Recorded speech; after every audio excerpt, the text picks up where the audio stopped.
వక్ఫ్ amendment bill 2025 అనేది వక్ఫ్ ఆస్తుల నివారణ మరియు పాలనల సమస్యలు పరిష్కరించడానికి ప్రవేశపెట్టింది. ఈ వక్ఫ్ అమెండ్మెంట్ బిల్ యొక్క ముఖ్య లక్ష్యం నియమాలను మరింత స్పష్టంగా రూపొందించడం, నిర్ణయం తీసుకోవడంలో ఎక్కువ మందిని చేర్చడం మరియు వక్ఫ్ ఆస్తులను ఎలా ఉపయోగించాలో మెరుగుపరచడమే లక్ష్యంగా పెట్టుకుంది. ఆగస్టు 8, 2024న లోక్సభలో 2 బిల్స్ను ప్రవేశపెట్టారు. అందులో మొదటిది వక్ఫ్ అమెండ్మెంట్ బిల్ 2024, ఇంకా రెండవది ముస్లిమాన్ వక్ఫ్ రిపీల్ బిల్ 2024. ఈ బిల్స్ వక్ఫ్ బోర్డ్స్ యొక్క పనిని ఏ ఇబ్బందులు లేకుండా వక్ఫ్ ఆస్తుల్ని చక్కగా నిర్వహించడానికి. ఈ ముస్లిమాన్ వక్ఫ్ రిపీల్ బిల్ 2025 1923లో బ్రిటిష్ వాళ్ళు చేసిన ముస్లిమాన్ వక్ఫ్ యాక్ట్ని రద్దు చేయడానికి, ఈ పాత చట్టాన్ని తొలగించడం వల్ల పాత చట్టం వల్ల కలిగే గందరగోళాన్ని తొలగించి వక్ఫ్ చట్టం 1995 కింద మరింత స్థిరమైన వ్యవస్థను సృష్టించడానికి సహాయపడుతుంది. వక్ఫ్ అమెండ్మెంట్ బిల్ 2025 వక్ఫ్ ఆస్తుల నిర్వహణలో సమస్యలు పరిష్కరించడానికి వక్ఫ్ చట్టం 1995ను అప్డేట్ చేయడంలో భాగంగా పాత చట్టంలోని లోపాలను అధిగమించి చట్టం పేరు మార్చడం వంటి మార్పును ప్రవేశపెట్టడం ద్వారా వక్ఫ్ బోర్డు సామర్థ్యాన్ని పెంచడం, వక్ఫ్ యొక్క డెఫినేషన్ని అప్డేట్ చేయడం, రిజిస్ట్రేషన్ ప్రాసెస్ని ఇంప్రూవ్ చేయడం, వక్ఫ్ రిపోర్ట్ మేనేజ్ చేయడం, టెక్నాలజీని పెంచడమే ఇలాంటివి లక్ష్యంగా పెట్టుకుంది.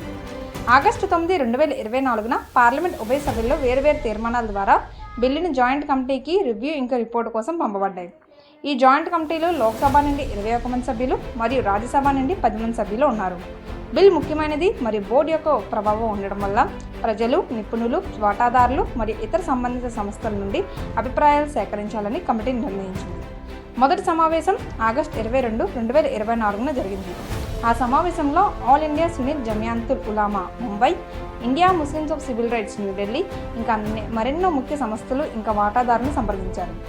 జాయింట్ పార్లమెంటరీ కమిటీ 36 మీటింగ్స్ నిర్వహించి అక్కడ వివిధ మంత్రిత్వ శాఖలు, రాష్ట్ర ప్రభుత్వాలు, రాష్ట్ర వక్ఫ్ బోర్డులు మరియు వాటాదారుల అభిప్రాయాలను ఇంకా సూచనలను విన్నారు.